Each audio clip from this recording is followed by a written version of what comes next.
How long does it take to create content?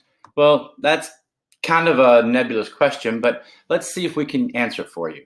So I did a little research and I did a little checking. So to write about 500 words takes most people somewhere between an hour to 2.5 hours, depending on how good of a writer they are and their subject matter knowledge and trying to get it right. So about 500 words, which is the minimum for a blog post, takes between an hour to an hour and a half, 2 hours, something like that. To record a video like this video is going to take me however long the video is to record and about a minute beforehand to plug in the microphone and to get things set up on the other recording device here and to talk to the camera. So that's a pretty minimal amount of time. And this, did I script this? I did not script this.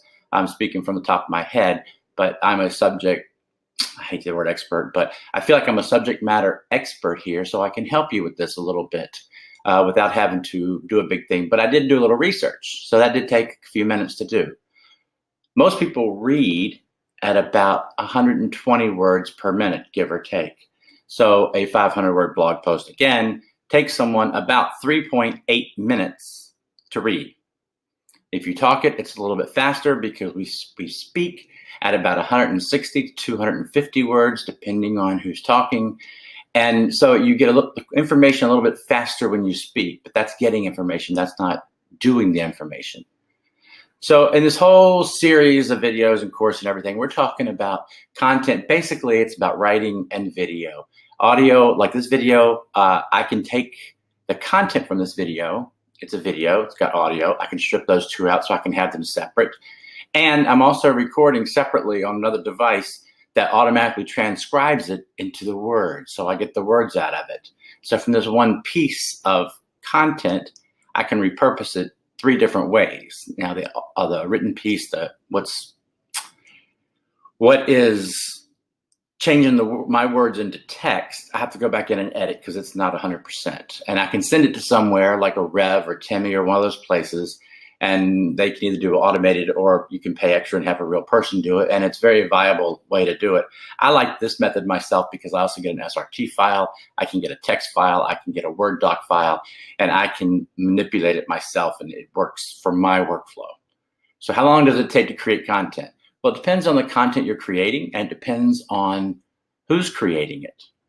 So to write a blog post in the office, it could take you an hour. Let's just say an hour. It takes an hour. Okay, if you want to do a video like this takes, 8 or 10 minutes, however long this video is going to be. If you want to do a longer blog post, if you want to pay a person to write a blog post for you, there's a little bit of admin time that goes into that. Don't underestimate the admin time to create content. So there's the admin time, and there is the actual writing time, and there may be some questions involved, clarification questions, which goes back to admin time.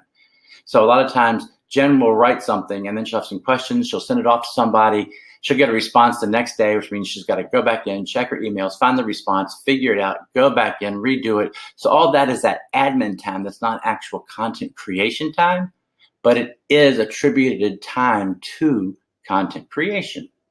So how long should it take? It really varies on what you're doing and who you're working with. Now, like chiropractors, for instance, they can just tell Jen what they want to write about, and she has not written so many articles, she can just crank it out, and there's usually not many questions back and forth about that, if any. For me, if I'm doing a video for someone, I do a lot of upfront because I'm a big believer that the prep is the most important thing in doing any video. So I do a lot of upfront prep. And then when we get to script writing and that kind of stuff, there's minimal back and forth that actually happens. And then if we're actually shooting something on the set, that takes time because you've got to get there, you've got to load in, you've got to set it up. Typically, if you're doing a 5-minute video, it can take an hour or 2 to shoot that. By the time you get the lighting right, you get the camera right. And a lot of people that we work with are not trained professional actors. So you have to work with them to get them comfortable on camera and to say the right words. And are you using a teleprompter or are you not? Are they memorizing it or are they not? Are they just... So you listen, you do these things and you listen to what they're actually saying. And that's all time to create the content. And then the cameraman leaves and we go back and we go edit this stuff, and that takes time. And then there's the approval process, and that takes time. So a 5-minute long video can take up to a week, not 40 hours, but in the time span, a week to get it to a place that's usable. In that week, it might be, let's say, somewhere between six hours to 10 hours worth of effort to get that done on the video person's time. It may only take an hour of your time collectively, but you're in, you're out, you're in, you're out. So how much time does it take? It takes as much time as needed, really, and it takes as much time as the person creating the content and knowledge of the content. I'm a big fan, as you know, I believe in inter-office content. I believe in outsourcing and hiring other people to help you with some of the content. And the content that you really want to outsource is the evergreen stuff. You want to pay more money, I always think, you want to pay more money for the content that's going to be good, solid, evergreen content that you can use over and over and over and over and over. Inside the office content is absolutely content and valuable content, but some of that doesn't always have to be the evergreen stuff. It can be a spur of the moment thing. It can be something that you just kind of pop out. And sometimes you just want to say, hey, we're going to be closed for the next week. I'm going golfing in Savannah. If you need me, Hilton Head, because that's a better golf place. I'm going golfing in Hilton Head. If you need me, you can leave a message and we'll get back to you. That's actually a great video to put on your Facebook page. And that takes about as long as I just said to do it. Maybe you have to log into Facebook first. But that's the kind of video that's not a real content. That's not driving traffic. That's not making you money. That's just sort of keeping people up to date. So again, the type of content, quality of content, who's doing the content, where the content's going to go. All those play into how much time does it take to create content. But the bottom line is it takes time to create quality content, because this isn't something as an afterthought. This is planned, thought about. It works with a content calendar. It works with your marketing strategy. It works with all these other pieces of your business. So get out there and start creating some content.